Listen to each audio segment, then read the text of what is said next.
Assalamualaikum warahmatullahi wabarakatuh. Alhamdulillahil wahidil qahhar al-azizil ghaffar alladzi ja'ala al-laila wan-nahar wa ja'ala asy-syamsa wal-qamar.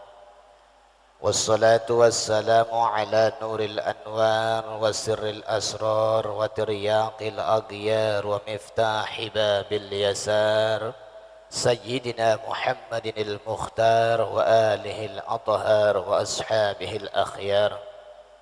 Subhanaka la ilma lana illa ma 'allamtana innaka antal alimul hakim.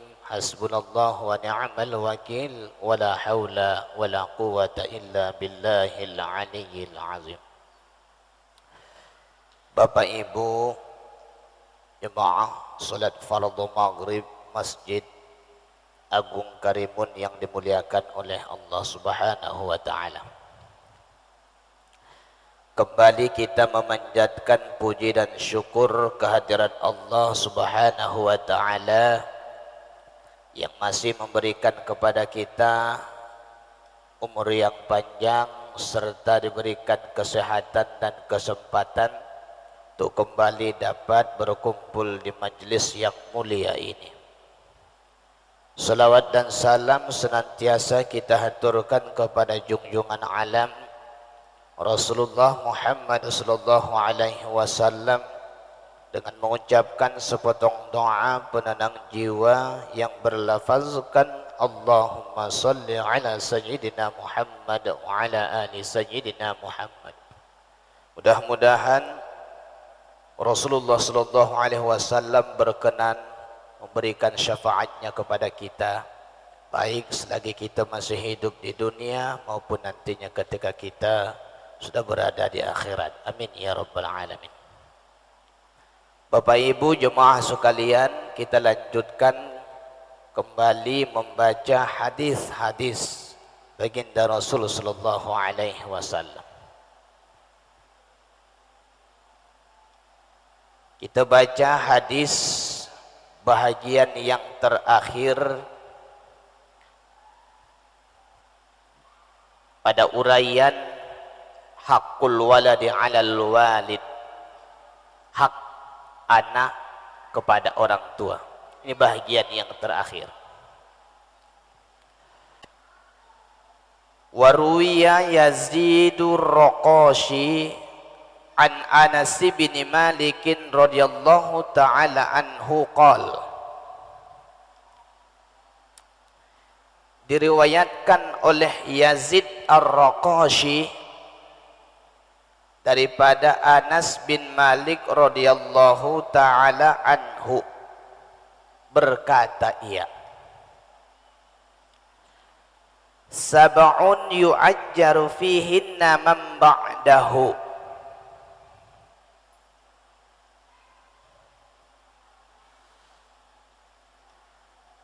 7 perkara yang apabila dikerjakan akan senantiasa mengalir pahalanya baik semasa hidupnya maupun sesudah matinya. 7 perkara yang apabila dikerjakan akan senantiasa mengalir pahalanya baik orang itu masih hidup ataupun sesudah matinya.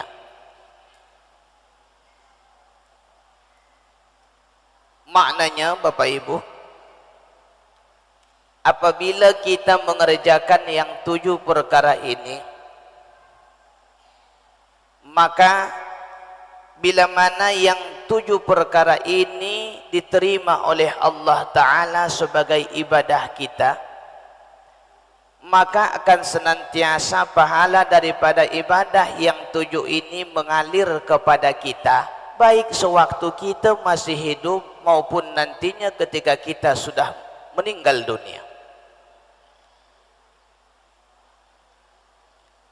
Mana dia yang 7 itu? Pertama, man bana masjidan falahu ajaruhu madama ahadun yusalli fihi. Yang pertama yang akan mengalir pahalanya apabila dikerjakan baik sewaktu masih hidup maupun sesudah mati, orang yang membangun masjid, maka baginya pahalanya selama masih ada orang yang sholat di masjid itu. Bapak Ibu, maksudnya orang yang membangun masjid selama masih masjid itu digunakan oleh orang banyak, oleh masyarakat untuk sholat, sepanjang itu akan terus mengalir pahalanya kepada orang yang membangun itu, baik dianya masih hidup maupun sesudah matinya. Kias daripada ini adalah orang yang membangun selain masjid, apalagi yang kemaslahatan untuk orang banyak, termasuk orang yang membangun madrasah, orang yang membangun pesantren, orang yang membangun TPQ, orang yang membangun sekolah. Siapa saja yang membangun. Tapi Ustaz, kalau nak dikata membangun kami tak sanggup. Ya memang. Bapak Ibu, kita ni tak sama penghasilan. Rezeki kita tak sama. Maksud daripada yang pertama ini, kita ikut membangun. Bila mana ada masjid yang belum selesai, kadang-kadang di depan masjid itu tertulis, apa tulisannya? Mohon bantuan Anda untuk menyelesaikan pembangunan masjid ini. Kadang-kadang ada juga orang berdiri di tengah jalan, kiri kanan ada tempat uang, tujuannya untuk membangun masjid. Bila mana ada orang yang ikut membangun masjid, ikut membangun berarti boleh jadi sikit dia bantu atau banyak. Ustaz, ya, saya tak sanggup banyak-banyak. Macam mana kalau seandainya saya mampu hanya 1 sak semen? Kira-kira ada pahalanya? Termasukkah dia kepada yang nomor 1 yang mengalir pahalanya sewaktu orangnya masih hidup dan sesudah matinya? Termasuk. Kita hanya mampu menyumbang 1 sak semen. Kita datangi pengurus masjid. Pak, iya, ini ada 1 sak semen untuk membantu menyelesaikan pembangunan masjid ini. Tolong diterima. Diterima pengurus masjid. Itu pun dah termasuk. Apalagi yang lebih murah dari semen? Besi. Mana murah besi daripada semen? Semen. Oh. Kalau ada lagi yang lebih murah daripada semen, hah? Oh, batu bata. Batu bata. Tapi jangan pula terlalu. Sikit aja pula. Dibelinya 5 biji bata. Nanti yang datang bukan malah pahala tapi fitnah. Ya kira-kira agak-agak semampu kita berapalah yang tidak ada orang bercakap banyak, yang tidak ada komen. Oh, 50 bata kok boleh. Itu tadi aja lah yang paling sederhana. Saya hanya mampu membawa 1 sak semen untuk membantu menyelesaikan pembangunan masjid, membantu menyelesaikan pembangunan pesantren, madrasah, TPQ, MDA dan tempat-tempat majelis ta'lim lainnya. Maka itu pun Bapak Ibu, sepanjang masjid itu masih dapat digunakan, masih ada lagi orang yang sholat di situ, sepanjang itu akan bertambah pahala kita terus menerus, baik semasa hidup maupun nantinya sesudah mati. Jadi tuan-tuan begini, kalau kita ibaratkan buku rekening. Hari ini saldo kita berapa? Saldo kita 1 juta. 1 juta. 1 juta. Begitu kita hantar semen ini, kita tengok masjid yang sedang membangun, ya kalau semen. Besok 1 juta tuh dah bertambah 2 juta. Dicek, tengok di ATM, jumlah saldo dah 2 juta. Lusa dicek lagi dah berapa? Dah 3 juta. Besoknya lagi dicek berapa? Dah 4 juta.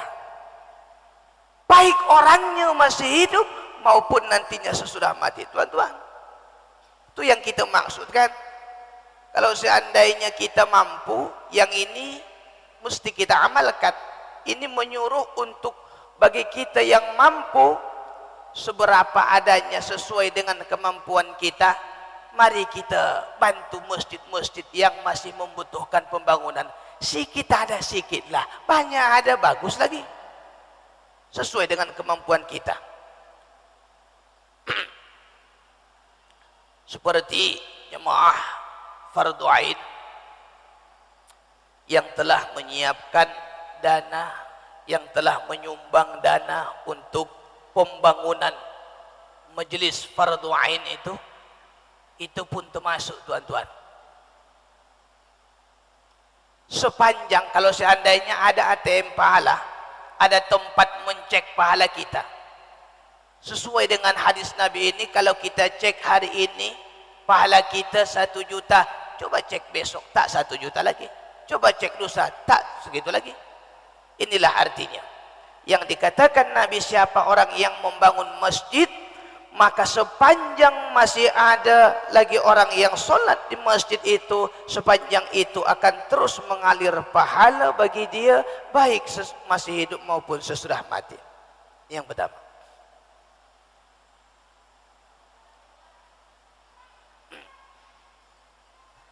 Yang kedua,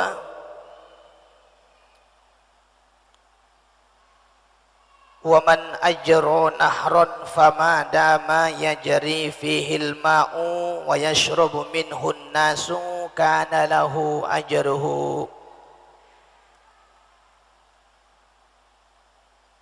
Urutan yang kedua, yang apabila dikerjakan pahalanya akan terus menerus mengalir kepada orang yang mengerjakannya, baik semasa hidupnya ataupun nanti sesudah matinya, adalah orang yang menggali parit tempat air mengalir, yang airnya ini digunakan untuk memenuhi kebutuhan orang banyak. Gimana kira-kira?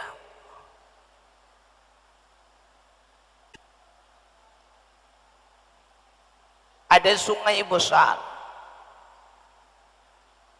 lalu kemudian ada orang yang baik hati, dia gali parit kecil yang mengalir ke sebuah kampung, yang dengan parit yang dia gali ini maka mengalirlah air, dan air ini bisa digunakan untuk memenuhi kebutuhan orang banyak. Itulah yang digunakan orang banyak untuk minum, untuk mandi, untuk mengambil wudhu. Sepanjang parit ini masih lagi dilalui air, dan airnya ini masih lagi digunakan manusia untuk memenuhi kebutuhannya, maka sepanjang itulah akan terus mengalir pahala kepada orang yang menggali parit tadi, baik dia masih hidup maupun nantinya dia sesudah mati. Ini di Karimun barangkali agak susah ditemukan. Belum lagi, belum, itu lain lagi. Lain itu. Kalau sumber lain lagi nanti. Itu di urutan selanjutnya. Ini ada sungai. Memang dia gali parit supaya air mengalir. Lalu kemudian dari air ini dibuatlah bak.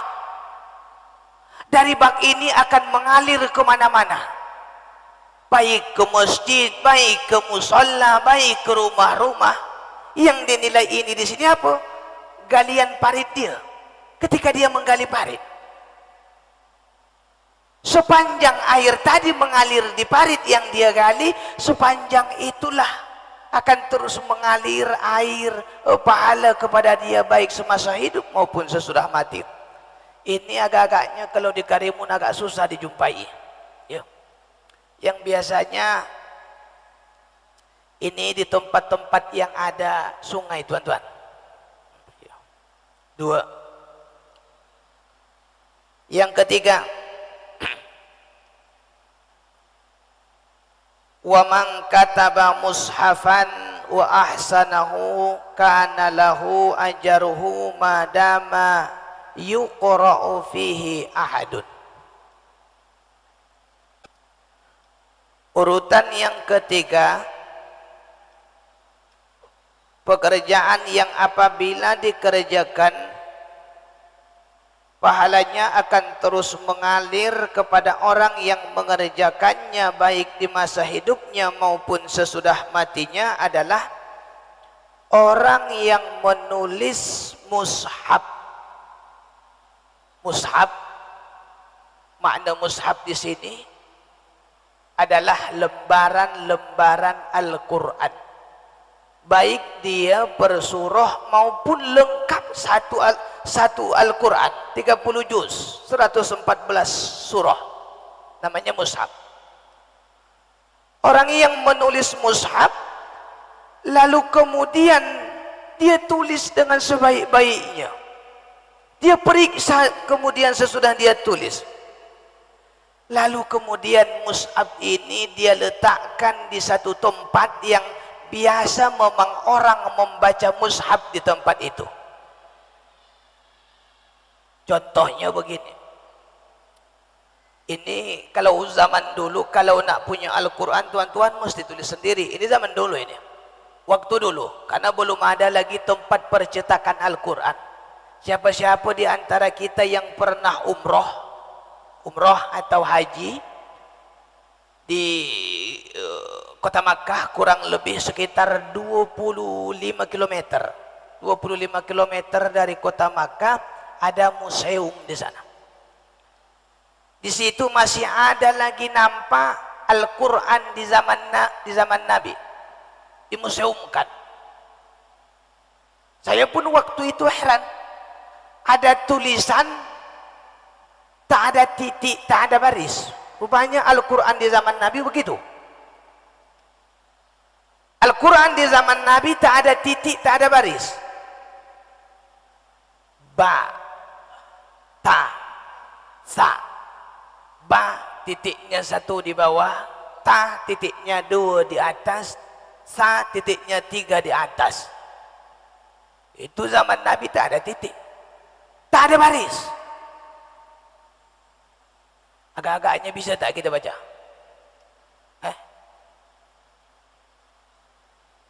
Tak bisa kan? Ya mudah-mudahanlah kita ada rezeki berangkat ke sana biar kita tengok ya. Al-Quran di zaman Nabi tak bertitik, tak berbaris. Jadi titik dan baris itu ada sesudah Nabi wafat. Ya orang Arab pandailah baca Al-Quran, tak pun mereka tengok, mereka dah hafal. Bahasanya bahasa mereka ya pandai. Coba kalau Al-Quran yang tak ada titik, tak ada baris dibawa ke Indonesia, disuruh orang kita membacanya, paling yang pandai ya yang surahnya kita tahu, surah Al-Fatihah, An-Nas, Al-Falaq, Al-Ikhlas, Al-Lahab. Mana-mana yang kita tengok, yang kita tahu, kita hafal, bisa kita baca. Itu pun tak membaca, pura-pura aja membaca. Itulah kadang-kadang tuan-tuan, sebahagian daripada orang sering mengatakan kullu bid'atin dolalah, semua bid'ah itu sesat. Apa yang tak ada di zaman Nabi tak boleh dikerjakan. Padahal baris Al-Quran itu ada sesudah Nabi wafat. Titik Al-Quran itu ada sesudah Nabi wafat. di tahun 80 Hijriah kalau saya tak salah, Ahmad Al-Farrani kemudian membuat titik Al-Quran. Kalau titik satu di bawah itu namanya ba, kalau 2 titik di atas ta, kalau 3 titik di atas namanya sa. Coba bisa tak kita bedakan jim, ha, ho? Bagaimana membedakan itu? Oleh sebab karena bid'ah tadi dibuat oleh Imam Al-Farrani, jim titiknya di bawah, ha tak ada titik, kha titiknya di atas. Sebab beliau membuat titik.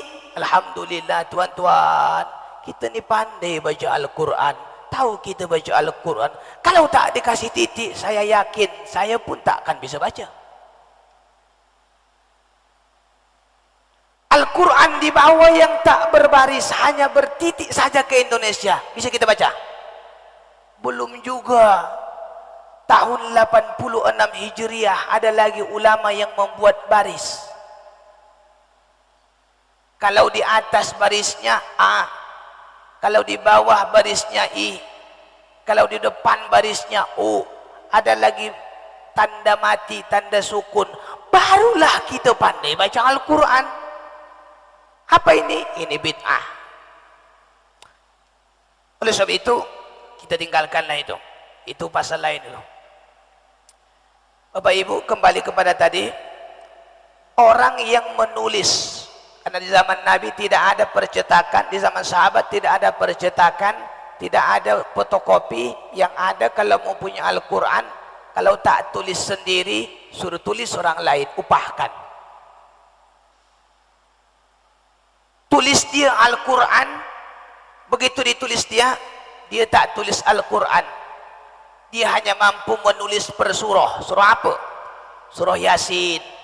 Dari Yasin sampai kun fayakun. Wa subhanalladzi biyadihi malakutu kulli syai'in wa ilaihi turja'un. Dari ayat 1 sampai 83 dia tulis.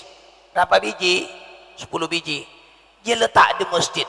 Ada tumpahnya sana, dia letak di masjid. Karena dia tengok di masjid itu banyak orang baca Al-Quran, dia letak di situ. Dia tulis dengan tulis tangannya sendiri. Ini zaman dulu ke zaman sekarang. Kita tak tulis lagi. Kita beli mushaf atau kita cetak sendiri kalau punya percetakan. Kita beli misalnya surah Yasin itu mushaf. Kalau sudah lengkap Al-Quran, beli surah Yasin tuan-tuan. Begitu kita beli Yasin, kadang-kadang di situ ya macam Yasin yang biasa lah. Ada takhtimnya, ada tahlilnya, ada doa-doa yang lain, tuntunan solat jenazah. Kita belilah Yasin ini. Ini namanya mushaf, karena bahagian daripada Al-Quran. Ketika kita beli Yasin ini, surah Yasin yang sudah ditulis, dicetak oleh percetakan kita beli, lalu kita letakkan di satu tempat yang banyak orang baca Al-Quran. Di mana itu? Di masjid.